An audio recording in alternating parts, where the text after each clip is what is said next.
Em nome do Pai, e do Filho e do Espírito Santo. Amém. Louvado seja o nosso Senhor Jesus Cristo, para sempre seja louvado. Querido irmão, querida irmã, estamos começando a 28ª semana do Tempo Comum. E aqui nestas leituras para o domingo, para hoje, o Senhor nos faz uma proposta maravilhosa de contemplar um momento de muita alegria. É um banquete, mas um banquete muito especial, um banquete de núpcias. Sim, um banquete de núpcias. E diferente das festas, dos nossos casamentos nos tempos atuais, antigamente, sobretudo no Oriente, os casamentos, as festas eram celebrados por dias, de tal forma que aquela alegria pudesse se estender. Então é o que nós exatamente encontramos na primeira leitura, retirada do livro do profeta Isaías, no capítulo 25. O Senhor dos Exércitos dará neste monte para todos os povos um banquete de ricas iguarias regado com vinho puro. Então vai descrevendo coisas maravilhosas nesse banquete. Ora, um banquete nupcial. Nós estamos diante da festa de casamento e quanta alegria, porque um casamento é sempre semente de promessa de muita esperança. Uma promessa que começa com a fidelidade entre os noivos. Eu prometo ser fiel na alegria e na tristeza, na saúde e na doença por todos os dias de nossas vidas. Mas sabemos que toda esta promessa acaba na medida que um dos cônjuges morre, acaba a aliança, a promessa da fidelidade. Mas aqui o Senhor, exatamente nesta passagem de Isaías, nos antecipa aquilo que ouviremos no Apocalipse. Vai nos dizer o Senhor Deus eliminará para sempre a morte e enxugará as lágrimas de todas as faces. Este é o nosso Deus, uma promessa para todos os povos, acabar com a morte e com as lágrimas, ou seja, com toda a possibilidade do término da alegria, do término da festa. Devemos ainda recordar que a experiência do matrimônio não apenas nos traz a esperança de um amor cada vez crescente e conduzido ao amadurecimento, como também a abertura à vida. Não apenas a vida material, a vida física dos filhos que o Senhor nos concede, mas sobretudo a alegria de podermos transmitir a fé aos nossos filhos. Esta é uma grande missão de todos os pais cristãos católicos, estarem todos abertos à vida para poder testemunhar, manifestar a Deus a gratidão do dom da vida recebido, oferecendo estes filhos a Deus como filhos batizados, como filhos de Deus, tornando-os filhos e filhas de Deus e educando-os na fé. E assim vamos dando continuidade a este banquete que não termina, suscitando a esperança em todos os corações. Ora, essa deve ser a nossa vida. Mas nós sabemos, vai nos dizer o Evangelho, que nem todos aceitam o convite para essa experiência na vida da igreja, na vida comunitária, na vida em torno de Deus.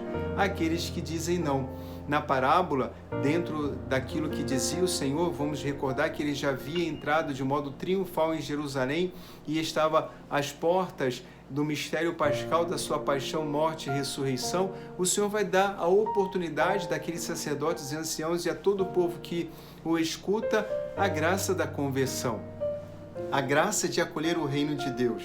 Ora, o rei é o Pai. Então, o filho que vai casar é o próprio Jesus e o banquete é o reino de Deus. Sabemos, então, que muitos dizem não com muitas desculpas.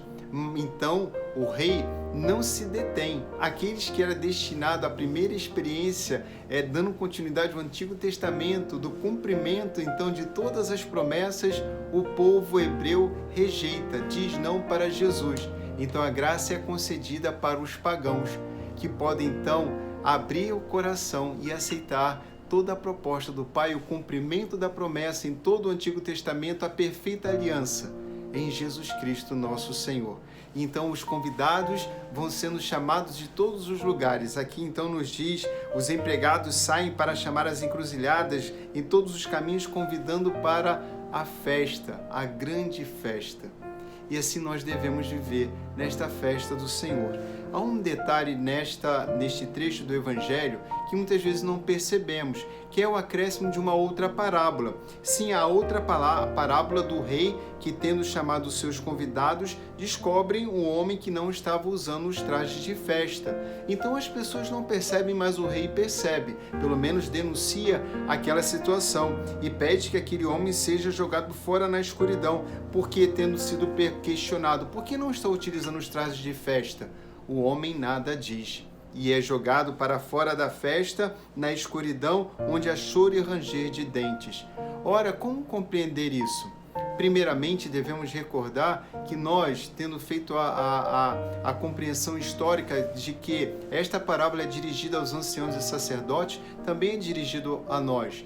Podemos estar na festa, podemos ter dito um sim a Jesus, mas não estarmos com os trajes de festa.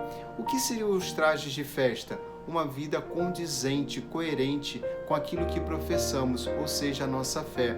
Podemos estar na celebração de uma Eucaristia, mas não temos um coração em conformidade com o coração de Jesus, buscando a unidade pela ação e graça do Espírito Santo. Podemos carregar pecados muito graves, podemos dizer silenciosamente em nosso coração, sem que as pessoas percebam, um não intenso e profundo a Deus e a sua vontade, com um comportamento inadequado, com sentimentos que não convêm a um filho e uma filha de Deus. Sendo assim, esta passagem de hoje nos chama a pensarmos se estamos utilizando os trajes de amor, se o nosso estilo de vida indica uma mudança contínua, sempre respondendo sim à vontade do Senhor, se os nossos costumes, se as nossas escolhas, se a nossa partilha e o nosso serviço correspondem aos trajes de festa, que é da alegria, que é o banquete, que é a celebração do amor. Estamos revestidos do amor de Deus e agindo com amor, ou mentimos e enganamos? Estejamos atentos, porque no outro momento, inclusive no Evangelho de São Mateus, ouviremos aquela história que o Senhor nos diz, que muitos podem bater a porta, mas ela não será aberta. O Senhor dirá, vai embora, não te conheço. Mas Senhor, então diz, eu preguei em teu nome, curei as pessoas, realizei milagres. Então a voz diz, eu não te conheço. Aqui, a mesma ideia, o rei é capaz de reconhecer verdadeiramente aqueles súditos, ou seja, trazendo para a nossa fé. O pai é capaz de olhar para aqueles filhos e filhas que realmente estão dizendo um sim verdadeiro ou estão apenas vivendo de maquiagem, de mentira, de aparência. Os convidados, os membros da igreja, da comunidade, na celebração da Eucaristia não percebem, mas Deus sabe.